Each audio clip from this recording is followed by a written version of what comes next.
GDP coming in at 4.3%, missing analyst expectations by a mile. We'll break down what's behind this marked slowdown.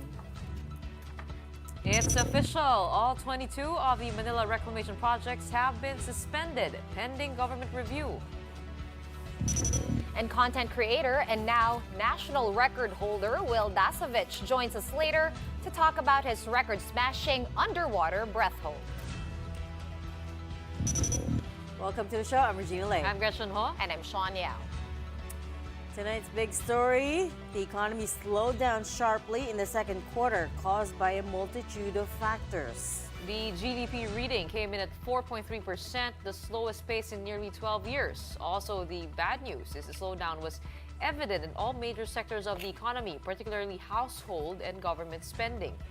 The big question now is, can we still even hit the government's full-year target of between 6 to 7% growth? That's an important target because it has bearing on how much investments and loans we can take out. Our Mojo Patrick Lucky with a big story. 4.3%. That's what growth in the second quarter came in at, according to the Philippine Statistics Authority. This figure is far below market expectations, with a Business World survey of 21 economists expecting growth of at least 6%. It's also far below the 7.5 lodged in the same period last year. NEDA attributed the slowdown to various factors, but primarily to high commodity prices and higher interest rates set by the Bangko Sentral.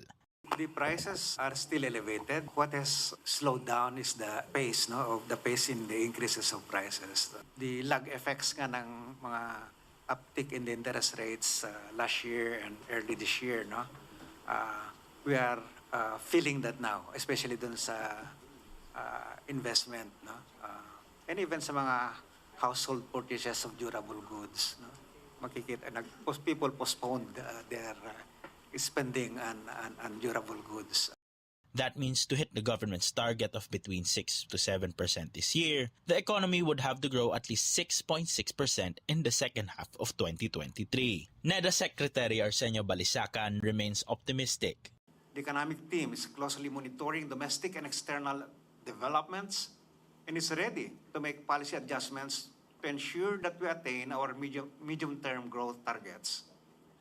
We firmly believe that the prospects of the Philippine economy remain strong and positive.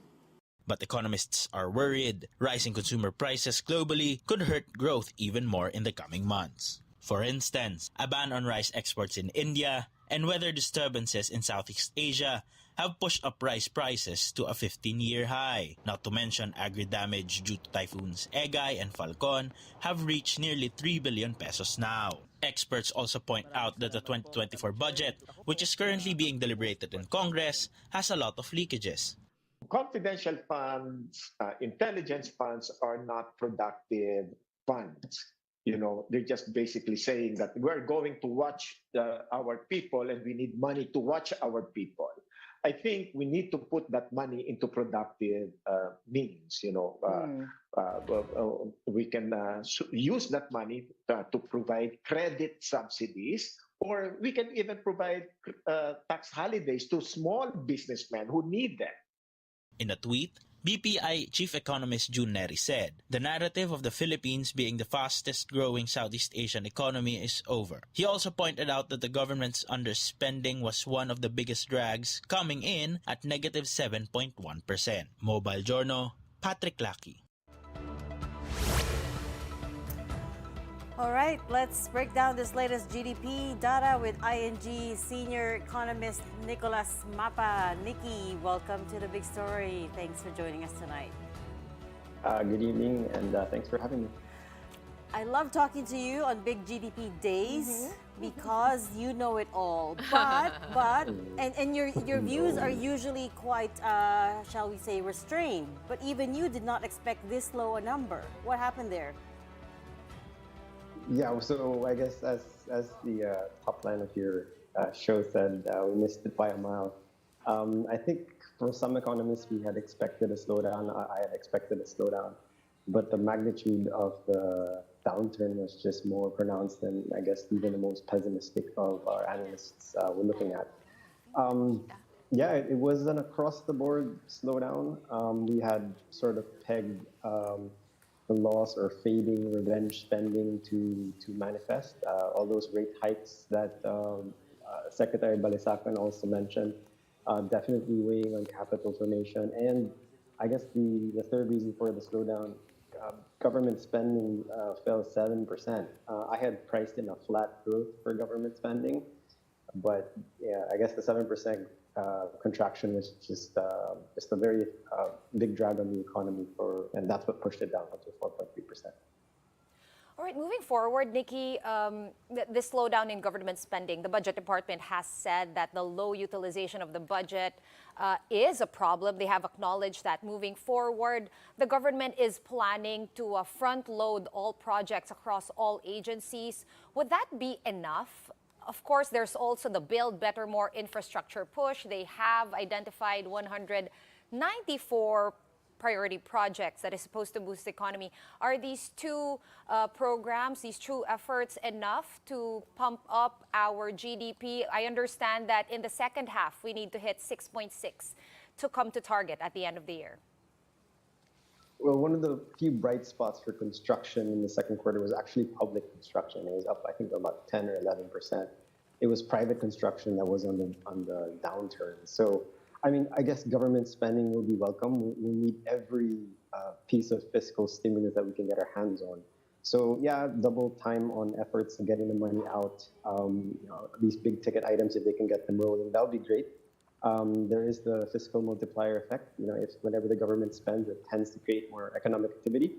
But I mean, prior to this data release, we had put out a note and suggesting that the first quarter GDP growth of 6.4 would be the peak for the year, and increasingly it looks to be so. We're actually looking at growth to slow below 5% for this year if the momentum continues to look this way. High interest rates definitely hurt growth. It manifested in the capital formation numbers, especially on the private sector. Yeah, I guess high rates are definitely going to cap some of that investment activity, as they should. That's what they're designed to do, to slow down growth with the rate hikes. So yeah, even if the government does spend, I feel that the momentum is definitely slowing. In short, you don't think we're going to hit that target? He just the full said, year target? He just said, Regina, and did I hear you 5%. right, Nikki? Below 5% or just about 5% at year end? Okay, so we're not going to hit that target. Is that right? Well, I mean, it's good to have a fighting target. It's good to continue to push for higher growth. But if, let's say, the current trends hold out, we are starting to see signs or upside risks to inflation have manifested again. I think it was mentioned in the top of the program. You have increase in rice prices globally. You have increase in energy prices globally. This could cap growth momentum further. If we don't see a really hard line push on the spending side, on fiscal, and if households don't get a break, then I'm guessing there's not enough momentum in the economy. Maybe 5% is doable, but from the looks of it, hitting that 6% target, I guess we can still aspire to do that, but it will be a very tall order to achieve.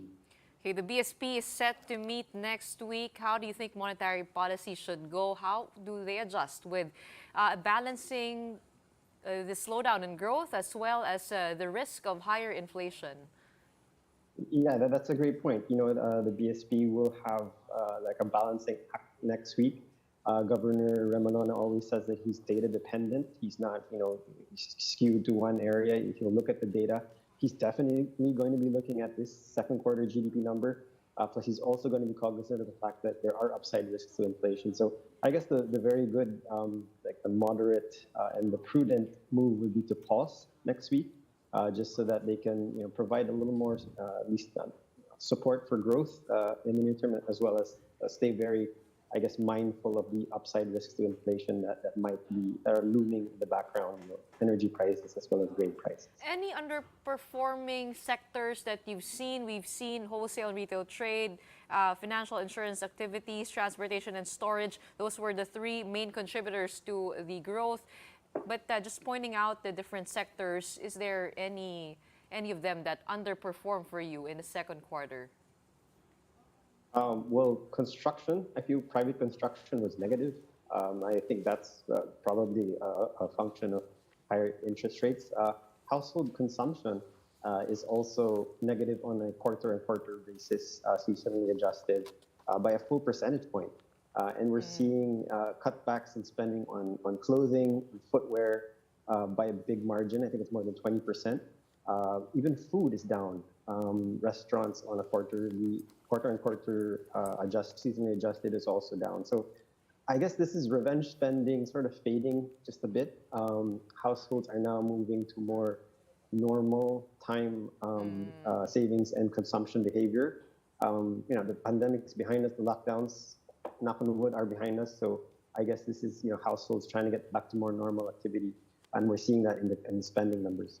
Right, Nikki, I think the baseline effect has dwindled, as is apparent in the second quarter print. Secretary Balisacan has said that he expects this to be a short-term phenomenon. But I read your interview with Nikkei, and you did say lackluster fiscal stimulus. Having said that, do you agree with Secretary Balisacan that this is short-term? Also, what do you mean by lackluster fiscal stimulus, and what are your suggestions to the government to try to fix this? What would you do? Well, first off, I think the budget is quite sizable. They did ask for about 10.5% or 11% increase from last year's budget. So the budget is there. I guess it's maybe just a learning curve for the new administration, the new line agencies to get their heads wrapped around the processes and all that. Maybe that's what's causing some of the underspend. So maybe if there is a bit more, there's a bit marching orders already put forward, and I think the president himself said that they're going to try to fast track some of the spending to do some catch up. So that would be very welcome in the second half of this year. But yeah, I guess the ball is in their court, is in the fiscal side. They have the money. I guess they just have to figure out an efficient way of spending it.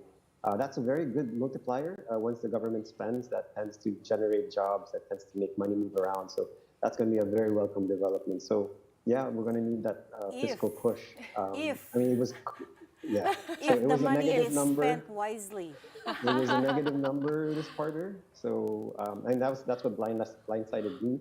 I thought it would be flat, but it came at a negative 7%. So I think that's one of the main reasons why growth disappointed this quarter. And then lastly, Nikki, how worried are you about this debt to GDP ratio? We're now at Ooh. 63%, which is GDP. above the 60% threshold. Yeah. For those who don't know, 60% is the generally accepted acceptable level. baseline. It's the passing score. Correct, Yeah. for developing economies. And now we're at 63, and it's projected to go higher because every year, of course, the budget grows. Hindi naman lumiliit yung budget, right? So how worried are you? Yeah, I've always been a bit wary about this figure. And I guess the one thing that we did have going for us, at least for the past few quarters, is that growth had been good, more than 6%, 7%. So now that we're sort of losing that ace up our sleeve, we're going to have to find ways, I guess, to bolster our revenue collection so that the impact on the deficit isn't so substantial. But yeah, always trying to find I guess, efficient ways to spend money, bang for buck projects that can generate growth. Because if the debt is growing but our GDP is growing faster, then that's a good development. But if we can't grow our GDP, then that's going to pose challenges that might keep the ratio above 60. And we can't keep on using the pandemic as an excuse any longer. I think for the debt to GDP ratio staying above 60, so we're going to have to find a way to really fast track that fiscal consolidation. Fantastic insights as always. Thank you so much for joining us tonight, ING Bank Senior Economist Nikki Mapa.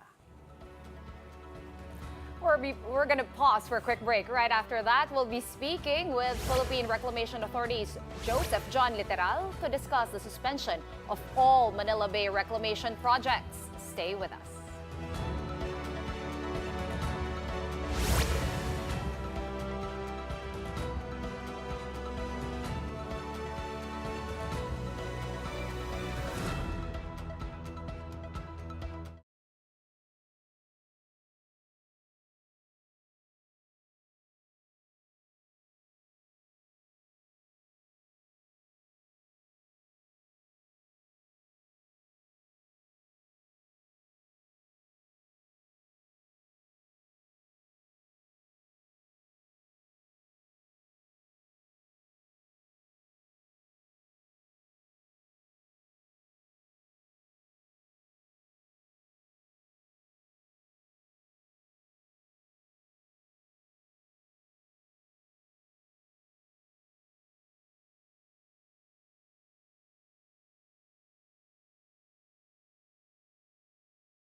still watching the big story here on One News.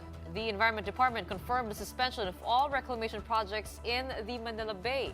This comes few days after President Bongbong Marcos announced the suspension of all Manila Bay reclamation projects except one. In a palace briefing, DENR Secretary Antonio Yulo Loizaga said the announcement of Marcos triggered the suspension of all Manila Bay reclamation projects. She added that all the reclamation projects are under review by government for their environmental and social impacts.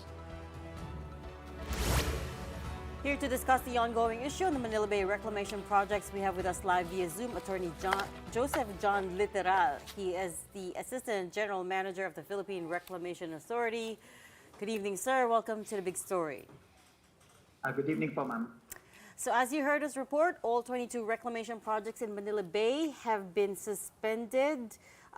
Is this what you guys had been looking for, or what is your general reaction to this? Well, our reaction is basically there are already 3 ongoing projects. So it's quite difficult for PRA to suspend these 3 ongoing projects. However, being an agency under the Office of the President, we have to, to comply with the orders of the President and do have a suspension of the projects and undergo the review of the compliance of these projects on the conditions of their ECCs and area clearance, ma'am. Sorry, why is it hard to suspend the projects now?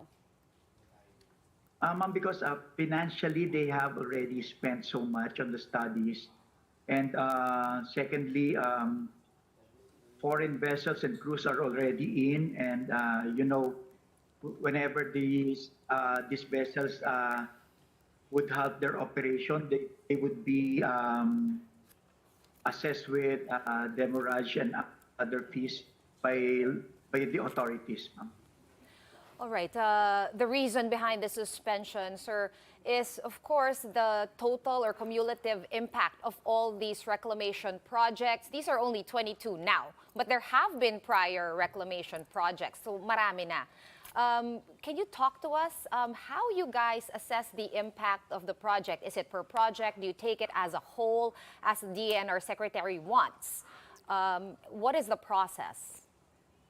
Well, ma'am, first I would like to explain the requirement of the cumulative impact. It came about under when the Executive Order 74 was issued by then President Duterte. But these projects have been applied during the past EO, which is EO 146, which did not require actually cumulative impact assessment. However, since these projects have been implemented during the effectivity of EO 74, they need to be in accordance with the EO 74 and the necessary cumulative impact assessment should have been done. However, the ECs in area clearance of this, some of the ECs of these projects have been issued before the effectivity of EO 74.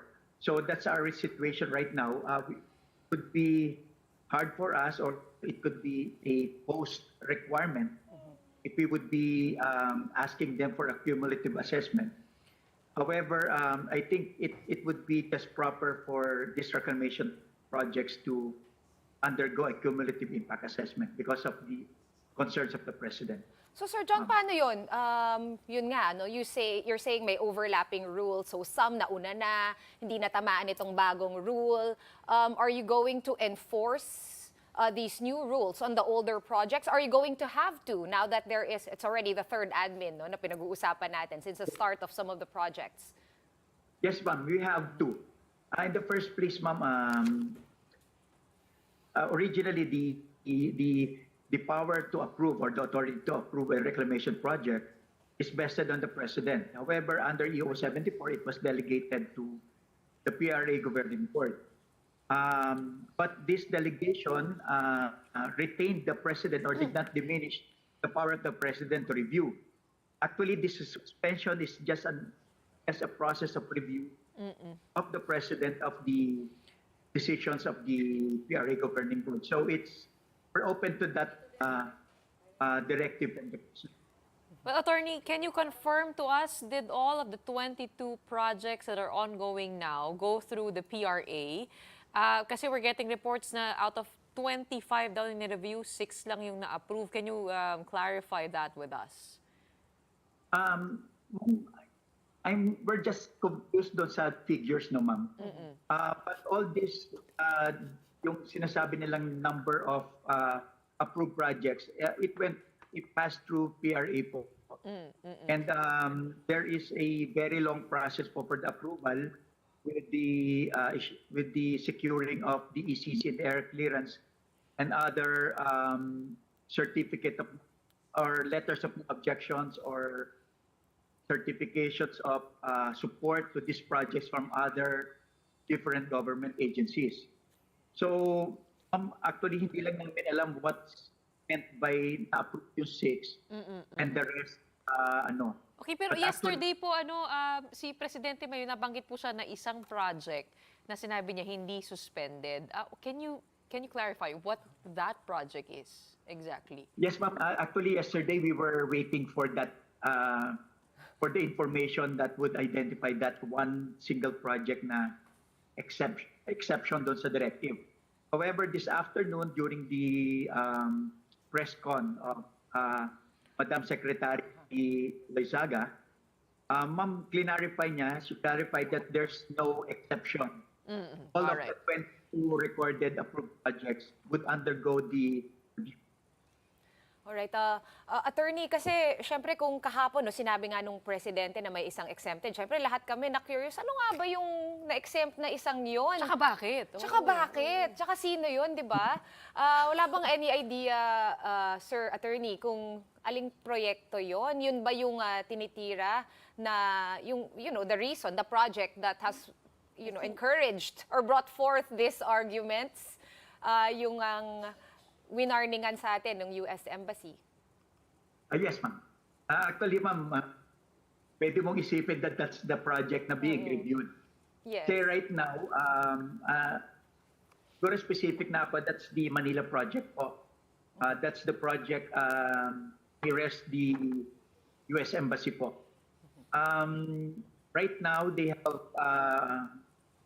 undergone the review of the DENR, particularly the Environmental Management Bureau, on their compliance with the conditions of the ECC in area clearance.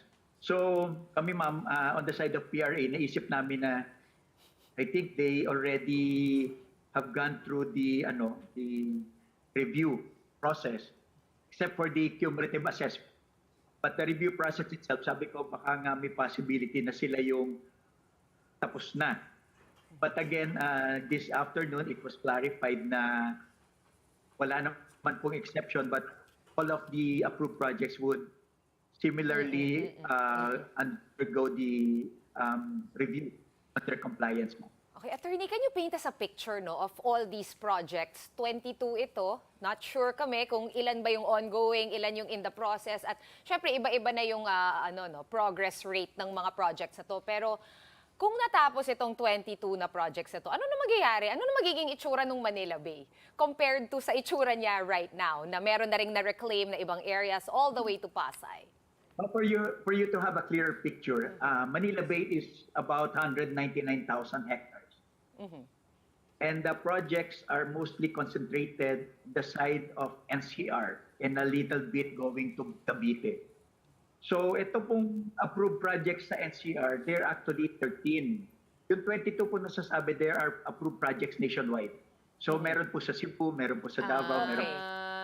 Okay. So the 13 is concentrated here sa Manila Bay. So itong 13 na to, ma'am, if we would go estimate yung laki niya, even though yung iba po have not started yet, we're looking at a 5,000 to 6,000 hectare area. So, ma'am, maliit siya. I'm not saying na porque maliit, it's not substantial, no? But it's small because 6,000 out of the 199,000. So medyo, I just want to remove the fear ng ng mga tao na yung ordinary people would say na mawawala na si Manila Bay. Kasi ma'am, 6,000 is a bit so little as compared to the entire area of Manila Bay, which is 199,000 hectares, ma'am.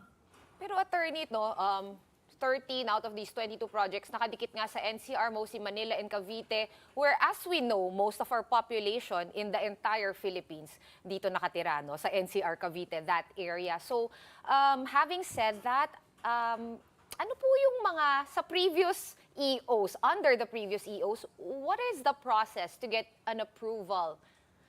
Gaano kahirap ba kumuha ng approval ninyo sa inyo, sa PRA, bago makapag-start? Oo. Actually, ma'am, yung hirap kasi there are numbers of, siguro kung sinasabi natin number of requirements, marami. They have to undergo hydrodynamic modeling, feasibility studies, and master planning. Also, they have to secure the ECC and the area clearance from the DNR. Ma'am, that ECC and DNR alone would take you about 2 years. Because of the stages, merong public hearing, and then scoping, and then review committee, and then after you have been issued by the ECC, you still have to secure the area clearance. On the part naman kay PRA, there are other requirements. Yun nga po, yung mga modeling, hydrodynamic modeling, feasibility study, yung mga assessment po ng, kunyari, if it would stand the earthquake or tsunami. So, yung detailed engineering design that would conform with the actual situation or actual environment under the seabed. So, marami po siyang requirement. Kaya po, under our contracts with the proponents, we're giving them about 24 months plus 6 months or a maximum of 30 months to secure all these requirements. Ay, sir, dito sa Manila Bay Reclamation Project, kailan po sila nag-apply? Meron po ba kayong year? Kailan po nagsimula yung application nila? At sino-sino po? Oo. Ma'am, sa Pasay, for Pasay project, nag-apply po sila as early as yung SM po.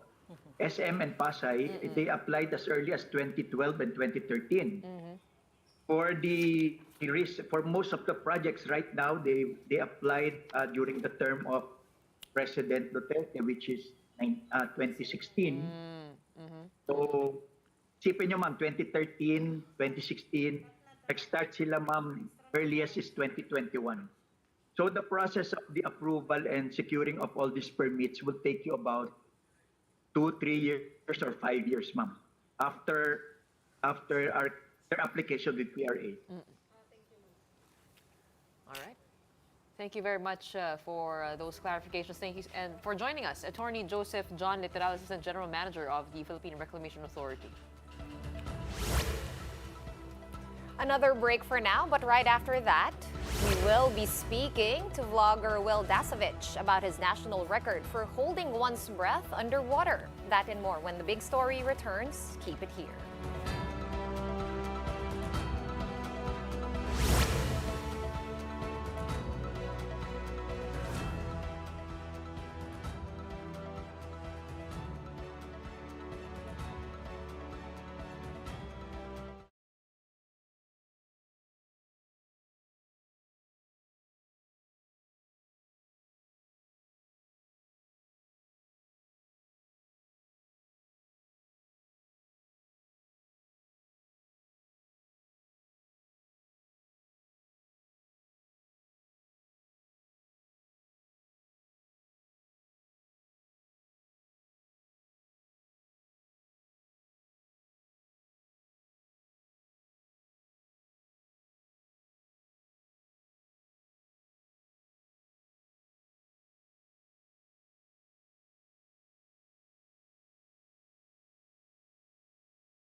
Welcome back. You're still watching The Big Story here in One News. Our next story is nothing short of breathtaking. I mean this literally, girls. We have content creator Wil Dasovich now holding the national record for the longest underwater breath hold. Wil set the national record earlier this week after holding his breath underwater, get this, for 5 minutes and 39 seconds. Not a joke. Wil's feat is recognized by AIDA International, a worldwide record-keeping body for competitive breath-holding events. But even more impressive, Wil actually beat his own record after logging in 5 minutes and 44 seconds on day 3 of the competition in Batangas. To prepare for this competition, Wil said he sought the help of world champion free diver Florian Daguri, who holds the record for a 10-minute breath hold. At para malaman natin kung requirement ba magkahasang o mindset I lang did talaga. not know. Hey, I can't be the only okay. person who doesn't Okay, know yeah. what magkahasang means. Magkaroon ng gills, Explain. guys. Thank you. Ayun, Hasang yan, yan. is Thank gills in Filipino. We have you. with us in the studio content creator and record holder Wil Dasovich. Congratulations. Welcome. Congratulations. Okay, Thank you. One minute we hear you have cancer, and then the next minute we hear you're free diving. Yeah, I'm doing a lot of stuff. How did you get into this? You're not going through something, are you? It's such an extreme sport to take up. You know what I mean? Yeah, I think I'm always going through something, and that's just what pushes me to like strive to be better and prove myself, and I don't know, try and be inspirational. Is in it some sort of aspect. beating cancer that led you, in being so close to that, Yeah. that To push led your you limits. to this? So I've always been ambitious and just motivated to succeed, but I think going through that experience in life definitely gave me more courage to go out and push my limits and see what I'm made of and stuff. And it because- doesn't affect your breathing. You don't feel anything. No. Actually, it was just earlier this year in March or April or May. Don't tell me you just started this year. Grabe. No, actually, well, I just started training actually in March. Oh my God. Wow. But That's also, possible? in April is when I was finally cleared and deemed cancer-free. I haven't talked about that. I never posted it on Congratulations. I am social so media. happy to hear We are that. so Thank happy you. to hear Yeah. that. So you it's did pretty this cool in that- March. In April, you were declared cancer-free. So Yeah. did it have anything to do with your cancer? And what was that thing that drove you to say, okay, you know what, I'm gonna do this? Was it something you watched on Netflix or YouTube? I have a podcast called Superhuman, and what I do is I guess people who I think are fascinating and push their body to the limits, and then I also try and exemplify that myself. So part of my content, what I've been doing for many years, is just I try new things. I just try and remain adventurous and push my body to the limits and see what I'm capable of, because by going out of your comfort zone, which everyone knows by now, I feel like it's so repetitive. You just get to find certain things about yourself that you didn't know were possible. And when I do this, it inspires my audience to take on life and be fearless and do other things they probably thought that they were never capable But you of. kind of gave up vlogging and you clung on to this. I mean, Yeah, how can you blog underwater, Oh, right? that's true. No, that's no, true. so- No So- one would want to watch him just like holding his breath for 5 minutes and 44 seconds and it underwater. isn't- Hey, people watch that. It Yeah, isn't that's a what I joke thought. to take I- the sport. I posted the raw video of me Of the holding entire my breath 544. just yesterday or 2 days ago. It's at 17 million views. And here you are. That's how we found Yeah, you. and my manager goes, I was like, yo, what do you think if I post this video? It was a 1-minute video. He goes, it should be faster. Like, people aren't gonna Like, wanna time-lapse watch you it. just in a pool. And I was like self-conscious. So I was like, but I broke a record. I think people will, I was like, come on. I think people will think it's cool. Yeah. And then people watch, the one that went viral is not the 1 minute, it's the 8-minute video that everyone Wait, talk to us watches, but- about that experience. 5 minutes, 39 Yeah. seconds. But- what but were you start- thinking? Start from the perspective of what kind of discipline goes into training for something like that. So what you said, like if I was vlogging, I pretty much, vlogging took a back seat. I didn't upload for like 3-4 months because I was just so focused on this one goal. I wanted to achieve it. And it requires, I'm a full-time athlete. If you're gonna break a national record, you have to go all in. There's no half doing it, So yeah, I mean, it requires hours of stretching, yoga. Then there's intercostal and diaphragm Intercostal stretching. breathing. Yeah. So it's like yeah. you have to hold your breath, fill in your lungs, and then pack on top of that. Packing's a technique. So once you hold your breath, you can pack more air when it's already full. It's a free diving technique. So you kind of That's like just interesting. stick more air in where there's space. And then create you do more this. space. Oh my God. And then you can like keep putting air into your lungs. Ang galing. So you do like stretches with a ball and all that. So that's another hour. Then you do breathing exercises where you're doing intervals. So it's like exercising, but with That's why I was with your thinking lungs. like, okay, this is a sport, right? Yeah. It is quite dangerous if you don't work towards the goal smartly and properly. Yeah, you always have to have a safety and someone watching you. What to- about the mental training part of it? Yeah, it's gotta- very that's gotta mental. be, yeah. Yeah, so free diving is 80% mental because it's all about being able to relax each muscle in your body and just remain present and focused. It's so that you don't use up and waste your oxygen, right? Because stress Correct. So, consumes but for oxygen. 5 minutes, that's quite long. What were you thinking underwater? So minute 1 and minute 2, it's all about slowing your heart rate and just like getting into a deep meditation. So you feel like you're really light and you're almost floating off into space. And then it's really fun the first 2 minutes. This is why it could be addicting because in meditation you're breathing. There's no breath. You're really like, it's nothing. You don't exist. And then I travel to really like fun places I enjoyed in the coast of Malta and the Mediterranean Sea, and I just imagine myself there with my friends, or I go to spearfishing in Mexico. You travel. Then In your head, right? In your Just head, to make it yeah, clear. yeah. And it's complete silence, and then minute 3 kicks in, and that's when you get your first contraction. Now contractions are when your muscles they want to breathe.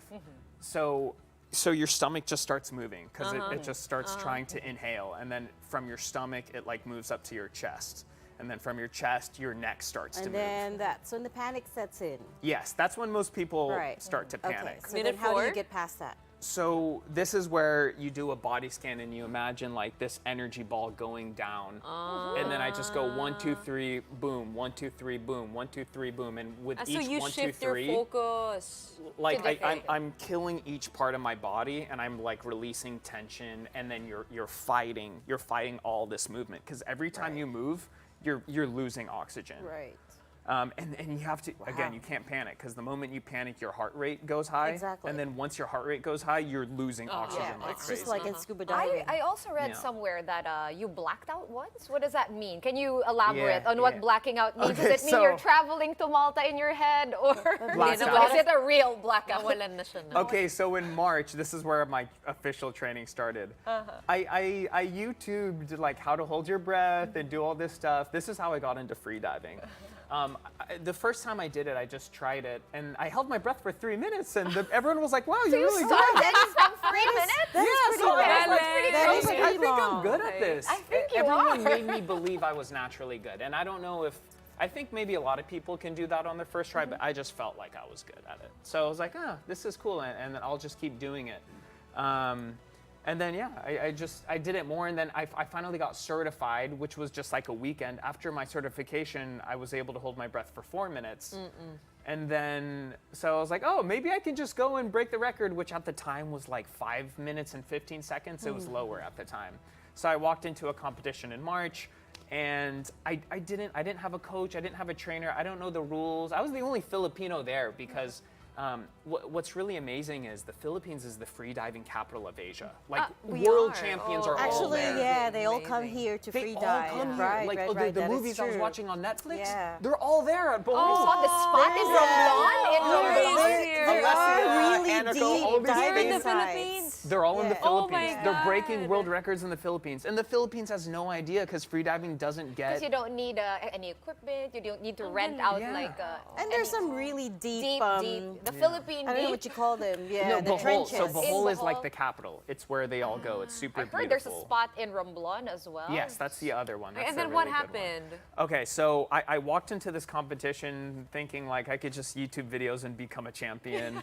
And I held my breath before on my own for 5 minutes. So I was like, I just got to push it more and then maybe I can break the record.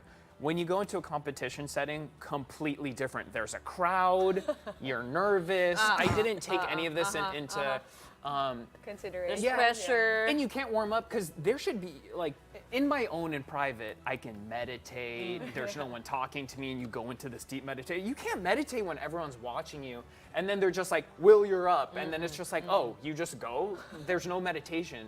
And that's how you slower your heart. So my heart rate's going crazy. And that just burnt out so much oxygen. So I went until 420. And then at 420, I don't remember, but there's video on it. That went viral. I blacked out, and then they pulled me up and saved me. And yeah, and then at that moment, I'm extremely competitive within myself. I've just been like that since I grew up. And that moment of losing was just, I felt so much shame and embarrassment. Like there was this dark cloud over me. And I was just like really down for a couple days. And I was just like, I just said, I'm gonna do whatever it takes to break this record. That's when you decided to message This is when I decided. the world champion. Yes. And I said, Mr. 10 Minutes. I saw him on Joe Rogan. 10 minutes. Yeah, that's his name. That's Mr. 10 Minutes. He's famous. That's his name That on. is not his name. That's his Mr. 10 Minutes Mr. is 10 his, like, that's Minutes. his moniker. That's his Oh my moniker. goodness. Yeah, so I saw it on Joe Rogan. I messaged him. I was like, dude, how do you do this? And then he was like, I'll teach you everything. And we just messaged, became friends, and he taught me online. Galing. And then from there, I just practiced pretty much every day for 4 And months. And d- now Is I'm that here. your next goal, though? 10 minutes to beat Mr. 10 Minutes? No. That's that. I think I'm okay with this, and I'm ready for the next challenge in my life. Because that's what life is about: just finding new challenges, finding more games, and then beating them and winning them. Until somebody beats your record. Then I will. I will come back. No, yeah, maybe. I probably will, and someone will But it beat my doesn't record. seem like you're stopping at this. It doesn't sound like. I really it sounds like enjoy- you want to keep pushing the envelope. Yeah, so I love free diving because there's this different presence I've never felt in my life. When you're going down the line and you're like 30 meters deep, it's just complete silence. It's a different form of meditation. So I want to get better at the diving, the depth, because there's different disciplines. I mastered the breath I'm hold. just curious, what were you feeling at 5 minutes and 30? I mean, after 5 minutes. When I hit 5 minutes, my body's like shaking. my jaw's shaking because everything's just trying to breathe. So it's just a battle. But my coach, when he says 5 minutes, in my mind, I made it because I suffered for 5 minutes. All I have to do is suffer for 37 more seconds, and I'm good. So by 5 minutes, I'm good, and then. So if you're good 5 minutes and 44 in the swimming pool, as we know, the water pressure is different in the ocean. And when you go deeper, Iba naman things yun. change Kasi all they're over. different Yeah. disciplines Sobrang to iba. free Yeah. diving. Yeah. But he is absolutely. doing it. That's why he's gonna try it. How long have you managed to stay underwater in an ocean or sea setting, and where do you want to take your free diving? So in free diving, the scores are counted at separate times. When you're diving for depth, they only count the depth you're going for. And the most I've ever gone is 30 minutes. The thing is, I'm kind of like a fake free diver. I haven't put in that much work into the all-around sport. I kind of just conquered the breath hold, and now I need to do more of dynamic, which is the pool, seeing how far you can swim in a pool underwater, and then the depth, which is swimming in the ocean. Listen, we're being told to wrap up, but we can't let you go without talking about the fact that Gretchen alluded to it already. That you are a cancer survivor, and I was wondering if you had any words for people out there who are battling cancer, A, or B, who, like you, want to keep challenging themselves physically, mentally, keep pushing the envelope and try new things. Just keep going. Never give up. I mean, I think in free diving, I don't think I'm genetically gifted. I don't think I have any particular advantage. I'm tenacious, and I've always lived with tenacity, and that's what helped me beat cancer, because I never took no for an answer. Failure is not an option. That's how I live my life. And I took that exact same mindset into free diving, and I'm going to take that exact same mindset into the next challenge. So, I need to get into the Wil Dasovich mindset myself. Feeling ko kaya mo. Start with Pilates. Yes, starting with Pilates. Rich, volleyball? Hello? No, I suck at the pool. Well, congratulations again, and thank you for joining us. We hope you break more records. And we will call you again to come back on the show once And the you next do. time we have a viral video trying something new again. Diba? Our longest underwater breath hold national record holder Wil Dasovich. Congratulations. Thank you. Thanks for having me. The big story will return. Keep it here on One News.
You're also watching the big story here on One News.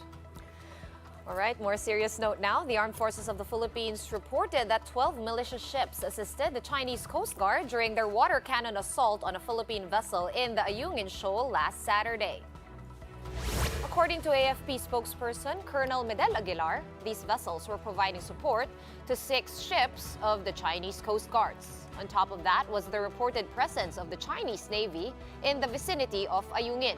But Colonel Aguilar noted that not all of these ships necessarily engaged in confrontational and risky maneuvers. Despite the heightened tension, the AFP assured that the resupply mission to Ayungin will continue as our soldiers stationed on the BRP Sierra Madre cannot be left unsupported. Pwedeng pabayaan ang ating mga sundalo, mga Pilipino sa West Philippine Sea. Pag magsasagawa ng resupply operation, hanggat kailanman ito, tuloy-tuloy ito at hindi ito dapat pinapakialaman ng sinuman kasi ito ay ating karapatan. Ang ginagawa natin ay legal at saka legitimate. Kaya walang karapatan ang sinuman na ito ay questionin. Secretary Gabo Teodoro shares the same sentiment. Teodoro said they are preparing for a resupply mission to the BRP Sierra Madre, but as to when this will happen is still unknown. International security experts, meanwhile, warned that China could potentially take control of the Ayungin Shoal if the BRP Sierra Madre is not repaired. According to retired U.S. Colonel Ray Powell, the BRP Sierra Madre is gradually deteriorating, and if this continues, it could potentially become a site or a base for China's structures. If things remain on the current trajectory, China's blockade strategy will have worked because there's really nothing left to deny them full control of Ayungin Shoal. Before we say goodbye, the recent incident in the Ayungin Shoal is stirring not just tension, but emotions as well. Our big picture tonight is this tweet from Philippine Coast Guard spokesperson Commodore J. Tariela. Commodore said, and I quote, "If you are a Filipino defending and making excuses for China's aggressive behavior, then you should be deemed unpatriotic and a traitor." Tariela said that while he recognizes freedom of speech, it should not be used to justify China's actions. Tariela also said that all Filipinos should unite in calling out China's aggressive and unlawful actions in the West Philippine Sea, and together we should stand united in protecting our nation's interests and pursuing a peaceful resolution to the issues. Wow, I wonder who he's alluding to, huh? Yeah. I mean, Blind alam ko item. paano nagpaparinig To, eh. Blind item na To naman. react that way, ano? Right. It sounds like it's somebody specific. But for me, it's music to my ears. Like Oh, yeah. hearing how Someone in these strong uniform. statements, I right? mean, he's right. Like asserting Yeah. our territorial rights in the West Philippine Sea. I agree with you 100%, Gretch. Becoming braver. Well, we do We have are. We're, to, we're like, getting you know. there. We're getting there. So many challenges tonight. Become braver, try new things, hold your breath underwater. Maybe in the West Philippine Sea for Will. Maybe Next. the Manila Bay. If they don't, Maybe. if they don't reclaim it. Maybe Will can do that there and make a statement. in the Manila Bay. Hindi, sa ano? Sa West Philippine Yung Sea. Seoul naman. If they don't reclaim it anymore, sa Manila Bay na lang. All right, we have run out of time. That's it for the show tonight. We are One News, all sides, all the time. Thanks for tuning in. Have a good night.